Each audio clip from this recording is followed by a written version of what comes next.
قوم کو یہ بتانے کی ضرورت نہیں کون سے دن آئے گا، قوم کو یہ بتانے کی ضرورت ہے کہ آنے سے پہلے کیا کیا ہوگا۔ یہ بہت اہم ہے، یہ بہت اہم ہے۔ عزیزان گرامی وقار، میں آپ کو بتاتا ہوں میرے آقا صلی اللہ علیہ وسلم نے امت کی کتنی بڑی رہنمائی فرمائی، رہبری فرمائی۔ میں ناندیڑ شہر میں بیٹھا ہوں، اب یہاں سے مجھے نکل کر کے جانا تھا اورنگ آباد، اور آپ نے مجھے بتایا یہاں سے بیٹھنے کے بعد کہ اورنگ آباد آ جائے گا، فلاں وقت پر آ جائے گا، 2 گھنٹے میں آ جائے گا، 4 گھنٹے میں آ جائے گا۔ آپ نے بتا دیا 4 گھنٹے کے بعد آپ کا شہر آ جائے گا۔ میں بیٹھا رہا 4 گھنٹے کا انتظار کرتے کرتے، گھڑی آگے بھی ہو سکتی، پیچھے بھی ہو سکتی ہے، میرا کچھ بھی ہو سکتا ہے، اور اچانک اورنگ آباد آیا، مجھے خبر ہی نہیں پڑی۔ لیکن بتانے والا اگر یہ کہتا اورنگ آباد آنے سے پہلے جو ہے فلاں شہر آتا ہے، اس سے پہلے ایک اور گاؤں آتا ہے، اس سے پہلے کچھ بلڈنگیں دکھتی ہیں، پھر جھاڑ دکھتے ہیں، پھر پہاڑ دکھتے ہیں، جو کچھ بھی ہے، تو میں ہر ایک چیز کو دیکھتے دیکھتے الرٹ ہوتا چلا جاتا اور اپنے شہر کی میں تیاری کر رہا ہوتا۔ میرے آقا صلی اللہ علیہ وسلم نے ڈائریکٹ قیامت نہیں بتائی، علامات بتائی تاکہ ہر مومن اس قیامت کی تیاری کر سکے۔ حضور اکرم صلی اللہ علیہ وسلم نے تیاری کرانا چاہا، اس لیے تو ہمیں علامات بتائے۔ اب سنو، اللہ کے حبیب صلی اللہ تعالی علیہ وسلم نے جو فرمایا ان چھوٹی نشانیوں میں سے وہ بڑی دردناک بھی ہیں اور ہمارے لیے بعض تو عبرت کے لیے بھی ہیں۔ عزیزان گرامی، حضور اکرم صلی اللہ تعالی علیہ وسلم ارشاد فرماتے ہیں تم دیکھو گے ماں باپ کی نافرمانی کثرت سے ہونے لگے گی، اور یہ ہو رہی ہے، ہوتی رہے گی، یہاں تک کہ صحابہ کرام ان باتوں پر تعجب کرتے تھے۔ اللہ کے حبیب صلی اللہ تعالی علیہ وسلم کی بعض احادیث یہ بھی ہیں کہ قتل بڑھ جائے گا، حرج بڑھ جائے گا۔ حرج کہتے ہیں قتل کو، حضور اکرم کی حدیث میں کہ حرج بڑھ جائے گا، قتل بہت زیادہ ہوگا۔ صحابہ نے پوچھا قتل تو اس زمانے میں بھی ہوتا ہے، جنگیں بہت ہوتی ہیں۔ اللہ کے نبی صلی اللہ تعالی علیہ وسلم نے ارشاد فرمایا نہیں، یہ قتل الگ ہے، اس قتل کی بات کر رہا ہوں جب بھائی اپنے بھائی کی گردن مارنے کے لیے بے اختیار رہے گا، یہاں تک کہ لوگ صرف اپنی بھوک مٹانے کے لیے انسانوں کا گوشت جانوروں کی طرح زندگی گزارے جائیں گے۔ اور حضور اکرم صلی اللہ تعالی علیہ وسلم مدینہ طیبہ میں بیٹھ کر کے ارشاد فرما رہے ہیں کاسیات عاریات۔ حضور فرماتے ہیں میں دیکھ رہا ہوں وہ عورتیں جو کپڑا پہن کر کے بھی ننگی ہوں گی، کپڑے پہنے ہوں گی لیکن ننگی ہوں گی۔ کیا مطلب؟ ایسے کپڑے تنگ و چست کپڑے کہ جس میں ان کا پورا فگر دکھ رہا ہو۔ یہ آج رواج ہے، یہ عام رواج ہے۔ میں اور فحاشاؤں کی بات نہیں کر رہا ہوں، مسلمان گھروں کی بچیوں کی بھی بات کر رہا ہوں۔ عورتیں ہماری بھی اس بات کو پسند کرنے لگ گئیں کہ جسم جتنا دکھایا جائے اتنا اچھا ہے۔ معاذ اللہ رب العالمین۔ حدیث پاک میں میرے آقا صلی اللہ تعالی علیہ وسلم فرماتے ہیں میں نے جہنم میں کثرت سے عورتوں کو دیکھا، سب سے زیادہ عورتوں کو دیکھا ہے۔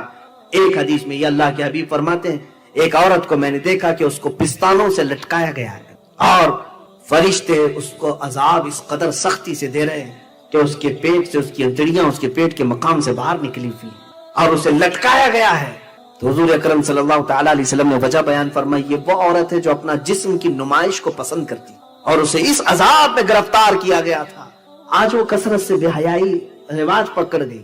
آپ دیکھتے ہیں ہماری بچیوں کی بھی مارکیٹ میں ایسے لباس آ گئے جس میں ہاف لباس ہے، چھوٹی سی بچیاں۔ آپ سمجھتے ہوں گے ان کو پردہ تھوڑی نہ فرض ہے ابھی، لیکن میرے عزیزو دشمن بہت پہلے سے پلان کر رہا ہے، بہت پہلے سے تمہیں بے حیا بنانا چاہتا ہے کہ چھوٹی سی بچیوں کو ایسے کپڑے پہناؤ کہ جوان ہونے تک ان کو اپنے لباس کا خیال نہ رہے، یہ ہر ننگا پن کو بھی قبول کر لے۔ ہم نے اپنی بچیوں کو بھی پہنانا شروع کر دیا۔ مارکیٹ میں جائیں تو بچیوں کے فل کپڑے پوچھیں تو لوگ ہنستے ہیں، ارے ان کو بھی کیا آپ برقع پہنائیں گے؟ نہیں میرے عزیزو، میں اگر اپنی بچی کے لیے پوچھتا ہوں کہ فل سلیوز کا کوئی لباس ہو تو دے دو۔ چھوٹی سی بچی 4 سال کی 5 سال، مولوی صاحب اس میں ہوتا کیا ہے؟ آپ ابھی سے بچی پر پابندی لگا رہے ہیں۔ ہمیں کہتے ہیں بیٹا 4 سال میں اگرچہ اس پر پردہ فرض نہیں، لیکن اسے آدھا ننگا رکھ کر کے میں 20 سال والی عادت ابھی سے ڈالوں؟ 20 سال میں یہ بچی وہی کرے گی جو بچپن میں کرتی تھی۔ اب دیکھیں جس کو جیسے کپڑے پہننے کی عادت ہے ویسے پہنتا رہے گا۔ آپ پینٹ پہنتے ہیں، اچانک چڈی پہنو بولو، شرم آئے گی، تھوڑا جھجک محسوس ہوگی، آدمی کا ضمیر نہیں گوارا کرتا۔ اسی طرح جو ہماری اسلامی بچیاں فل لباس پہنتی ہیں، اچانک ان کو کہہ دو کہ ہاف لباس میں آ جائیں، وہ شرم محسوس کریں گی۔ دشمنوں نے یہ باضابطہ میں نے پڑھا تھا، ایک حاکم یہودی حکیم ہے 150 سال پہلے اس نے یہودیوں کو جمع کر کے کہا تھا یہ مسلمان بچیاں آوارہ ہوتی نہیں ہیں جلدی، اس لیے کہ ان کے گھروں کا ماحول ایسا ہوتا ہے، کیا کیا جائے؟ تو اس نے کہا چھوٹی بچیوں کے ہی لباس ان کے آدھے آدھے بناؤ، تاکہ بچپن سے ان کو رواج ملے۔ عزیزہ نگران وقار، انجانے میں ہم کسی سازش کے بھی شکار ہو جاتے ہیں، اور کچھ تو ہم جان بوجھ کر کے بھی کرتے ہیں۔ خیر، حدیث پاک میں رسول کریم صلی اللہ تعالی علیہ وسلم نے فرمایا حرج بڑھ جائے گا، گانے باجے کی کثرت ہوگی، زنا عام ہوگا، ساتھ ہی ایک اور بڑی بیماری کا تذکرہ اللہ کے نبی صلی اللہ علیہ وسلم نے فرمایا۔ وہ بڑی بیماری حضور اکرم صلی اللہ تعالی علیہ وسلم فرماتے ہیں لواطت اور سحاق عام ہوگا۔ یہ کیا ہے؟ ہومو سیکسولیٹی، مرد مرد سے اپنی خواہش پوری کرے گا، عورت عورت سے اپنی خواہش پوری کرے گی۔ یہ LGBT نام سے اب کمیونٹیز بنائی گئی ہیں، دنیا اب ان کے حقوق کا مطالبہ کر رہی ہے۔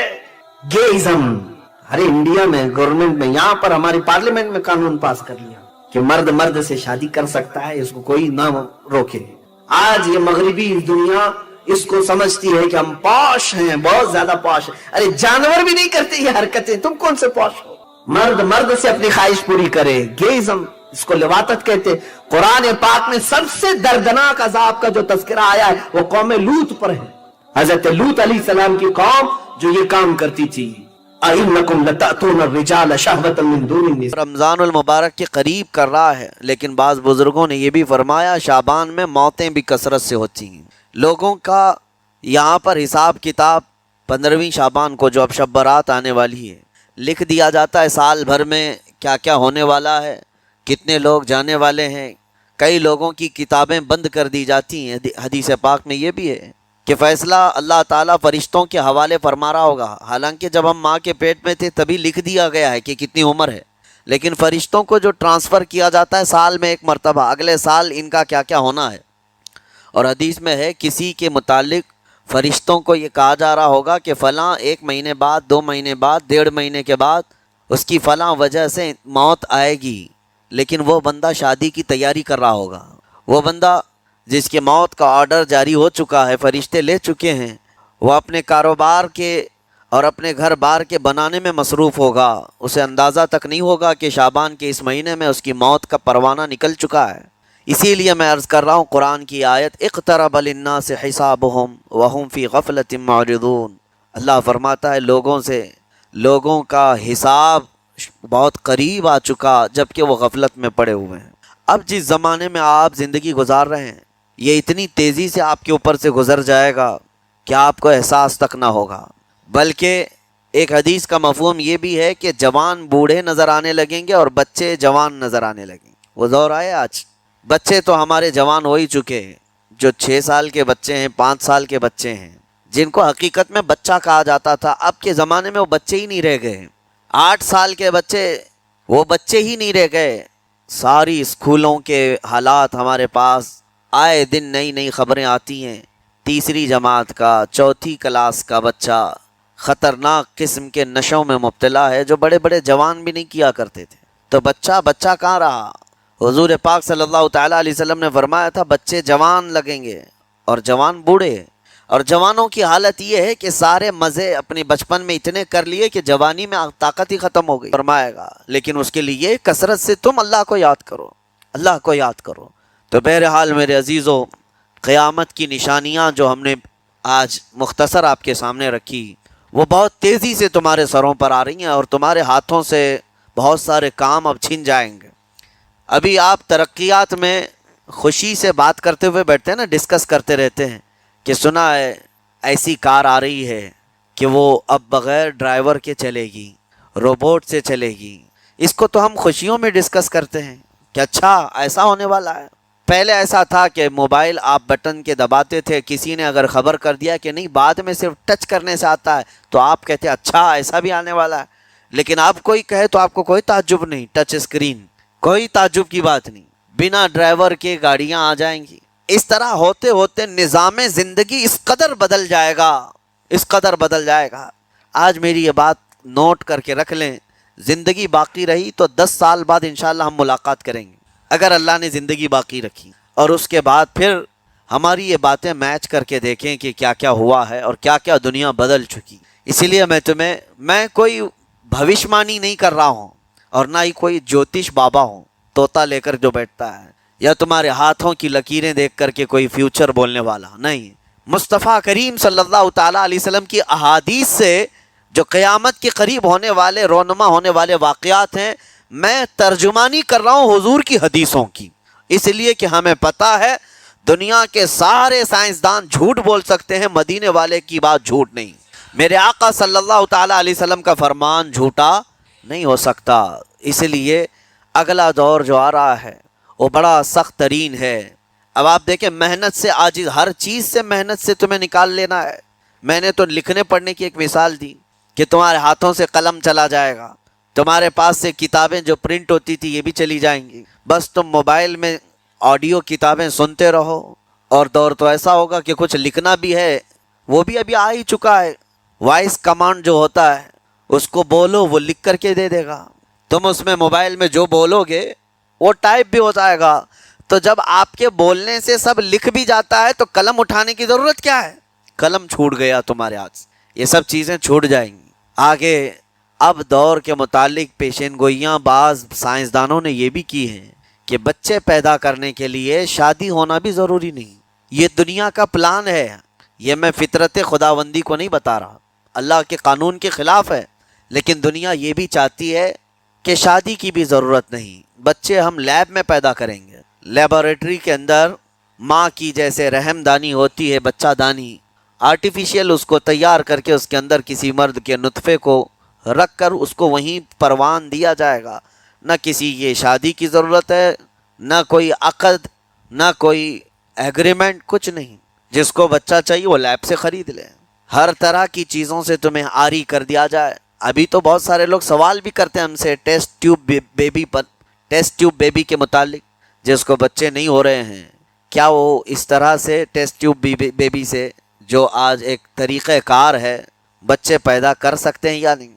اس کے کئی طریقے ہیں سائنس میں کہ اسی مرد کا نطفہ اسی کی عورت میں رکھ کر کے اس کو پروان دیا جائے، اور بعض دوسرے طریقے کہ کسی دوسرے کا لا کر اس کی عورت میں رکھ دیا جائے، یہ تو سراسر حرام ہے، زنا ہے۔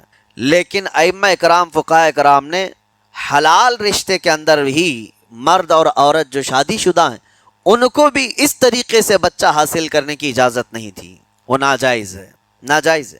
بچے دینا یہ اللہ کی شان ہے۔ حضرت ابو ہریرہ رضی اللہ تعالیٰ عنہ حضور صلی اللہ علیہ وسلم کی بارگاہ میں حاضر ہوئے، عرض کرتے ہیں عرب والے لوگ عزل کرتے ہیں یا رسول اللہ، یعنی بچے نہ ہونا نہیں چاہیے کسی کو، تو پریکاشن لیتے تھے وہ لوگ، اس کا طریقہ کار ان کا الگ تھا عربوں کا، وہ انزال نہیں کرتے، اس سے پہلے جدا ہوتے۔ حضرت ابو ہریرہ رضی اللہ تعالیٰ عنہ نے حضور کی بارگاہ میں پوچھا کہ ایسا کیا کرنا کیسا ہے؟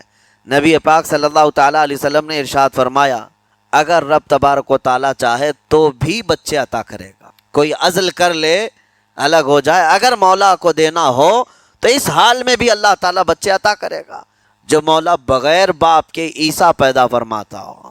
تو بہرحال میں بات الگ نہ چلی جائے اس لیے عرض کر رہا ہوں کہ اگلے دور میں سارے کام کاج تمہارے ہاتھوں سے نکل جائیں گے، آری کر دیا جائے گا اور تمہیں سست اور کاہل بنا دیا جائے گا، اور جب بندے کے پاس کوئی کام ہی باقی نہ رہے تو اس کا دماغ شیطانی بن جائے گا، اور شیطان اس کو ہانکتا رہے گا صبح سے شام تک، شام سے صبح تک۔ اور میں آپ کو بتا دوں دنیا یہ چاہتی ہے کہ رات کو دن بنا دے، یعنی کوئی رات کا تصور ہی نہ رہے، نہ اندھیرا ہے نہ ہی کوئی اس طرح کی تاریکی، بلکہ پورا ٹوٹل 24 آورز ایسا ہی اجالا دکھنا چاہیے، تمہاری نیندیں ختم ہو، کسی کے لیے بھی اندھیرا ہو گیا چلو سوئیں۔ یہ اللہ کے جتنے نظام ہیں اس سے یہ دنیا چھیڑ چھاڑ کرنے کی کوشش کر رہی ہے۔ یہ جو خفیہ طاقتیں ہیں دنیا کو جو چلا رہی ہیں، وہ فری میسن ہوں اور سیکریٹ تنظیمیں جو آج دنیا میں کام کر رہی ہیں، وہ قانون خداوندی سے چھیڑ چھاڑ کرنا ان کی فطرت ہے، عادت ہے۔ ہر چیز جو اللہ تعالیٰ کی بنائی ہوئی، پہاڑوں کو اپنی جگہ سے ہٹا دینا۔ عرب میں آج پتہ ہے آپ کو، سعودی میں سب سے زیادہ پہاڑ کاٹے جا رہے ہیں، پہاڑ اتنے کاٹتے ہیں وہ لوگ، پورے کے پورے پہاڑوں کو انہوں نے زمین سے الگ کر دیا، اور وہاں پہاڑ کا وجود ہی نہیں۔ مکہ میں جا کر آپ دیکھ لیں، مدینے میں جا کر دیکھ لیں، 4 سال 5 سال کنٹینیو کئی مشینیں لگا کر کے پورے پہاڑ کو صاف کر دیا، پتھر کے پہاڑ۔ اصل میں یہ نظام قدرت ہے، پہاڑ یوں ہی نہیں بنائے اللہ نے زمین پر، والجبال اوتادا، یہ میخ بنا کر کے اس میں گاڑ دیے گئے تاکہ زمین ہلنے نہ پائے، زمین پانی پر ہے، اور جب پہاڑوں سے چھیڑ چھاڑ کیا جائے گا زمینوں میں یہ کثرت سے گناہ کرنے لگیں گے اور ایک دوسرے کا قتل کریں گے۔ اسی لیے